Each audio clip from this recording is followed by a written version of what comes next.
네, 안녕하십니까. 안녕하십니까. 고생들이 너무나 많으시죠? 예, 알기 쉬운 재료 열처리 Q&A 대화 구중공 박사님 2005년 대화출판 일본 자료인데요. 오늘은 그 서수 상공사의 가공 자성화 방지. 자, 오스트라이트게스트네스 강은 어떻습니까? 자석이 안 붙죠. 원래 비자성체입니다. 그런데 이게 자석이 붙는다는 얘기입니다. 어떻게 할 거냐 이제 그런 질문인데요.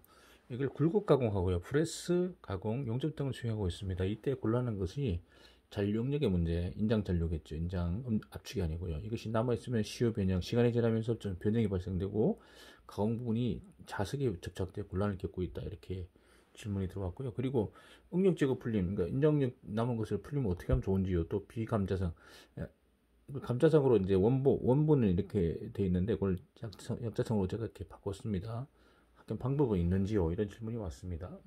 그러면 답변을 보시면요, 이렇습니다. 앤서 보시면 A 앤서. 일반적으로 강의 잔력력을 저기 위한 응력 제거 풀림은요 600에서 650도로 통상적으로 정해지고 있습니다. 그러나 오스트네틱 스테인리스 강을 이온도로 가려면 크롬의 탄화물이 있게 되어 숙실되어 있게 보시고, 이게 뭡니까? 예민한 현상이죠. 예민한 현상.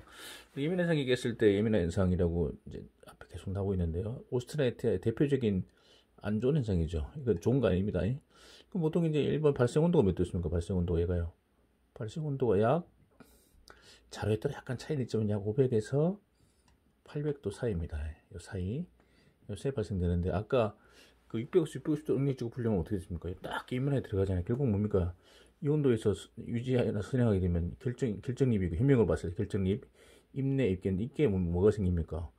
크롬 탄화물이 생긴다 그래서 크롬의 탄화물. 자, 기억나십니까? 크롬 탄화물의 분자식. 야, 중요하죠. 너무 어렵죠. 예, 기대하지 않겠습니다. 농담입니다. 예, 크롬 23마리 C6. 그러니까 탄소 6마리하고 크롬 23마리가 입내에서 입계로 모이는 겁니다. 원래 입내에 18크롬이죠. 18크롬. 18크롬이면 스테인리스는 기준이 12크롬 이상이잖아요. 18크롬인데, 이게 멀리서 못 오고 입계를 따라서 빗금치 볼게요. 제가 여기 빗금치, 여기 영역, 여기. 요 영역에서 모일 거 아니에요. 그럼 멀리서 못 오고요. 왜? FCC가 충전율이 높으니까 74% 좁아가지고 멀리서 못 와요. 그럼 여기 크롬 고갈이 생겨요. 크롬 고갈 영역이 생겨요. 고갈 영역이라고. 디플리트 존이라고. 디플리트 존. 6크롬 밖에 안 돼. 6크롬. 18크롬, 6크롬. 스테인리스 기준은 12크롬이잖아요. 12크롬 이상의 스테인리스인데, 이게 스테인리스 아니잖아요. 그래서 이끼를 따라서 부식이 되는 거예요. 피놀이 생기고 크랙 가고 그런 문제 생긴다는 거죠. 그 즉비에서 이 온도에서 하면 안 되는 거죠. 그래서 오스트나이트 스테인리스 응력제거 풀림을 굳이 하자면 200, 400 정도 낮은 온도에서 해야 되고요. 이것으로 완전한 응력제거는 이루지 못하지만 입계 부식을 고려하면 어쩔 수 없다, 이렇게 얘기하고 있네요. 그 다음에 더 완전하게 하려면 어떻게 됩니까? 1000도까지 올려야 되는데 중간 온도는 안 되고 500에서 800도는 안 되고, 이게 이제 고형활질이, 용처활질이 한데 좀 부담이 되잖아요.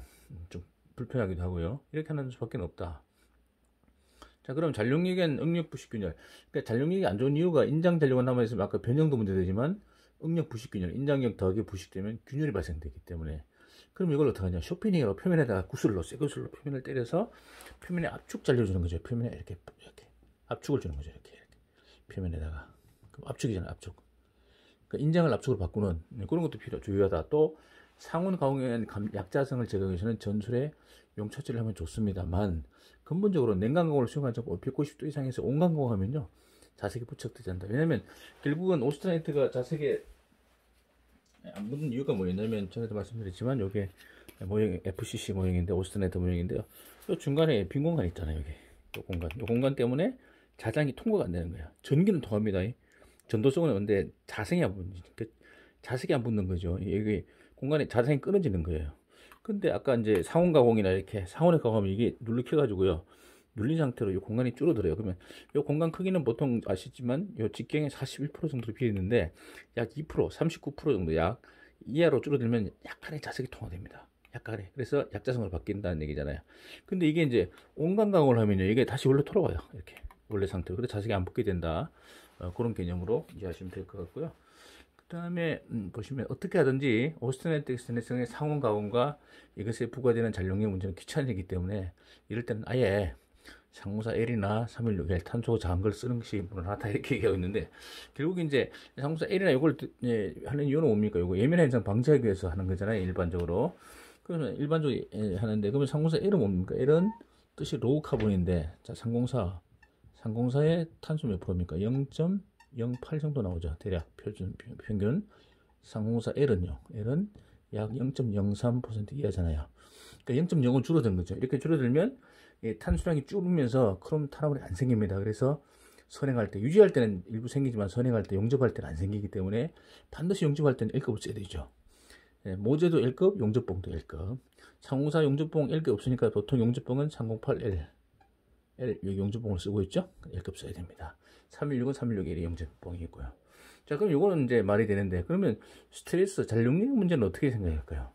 이렇게 제가 이해하고 있습니다. 잔력 문제는 결국 이 재료 자체, 모재 자체의 인장 강도를 낮춰가지고 그만큼 응력에 대한 어떤 영향을 감수성을 낮춘다 이렇게 봅니다. 그래서 보통 그러면 상공사의 그 인장 강도가 보통 뭐냐면요, 상공사 보통 약 520 정도 나와요. 520 메가파스칼 이렇게 나옵니다. 520 메가파스칼. 그러면 일반 그 킬로그램으로 따지면 52kg per 미리제곱이죠. 그럼 상공사 L은요, 보통 480 정도 나와요. 480. 그러니까 40 정도 나오잖아요. 메가파스칼로.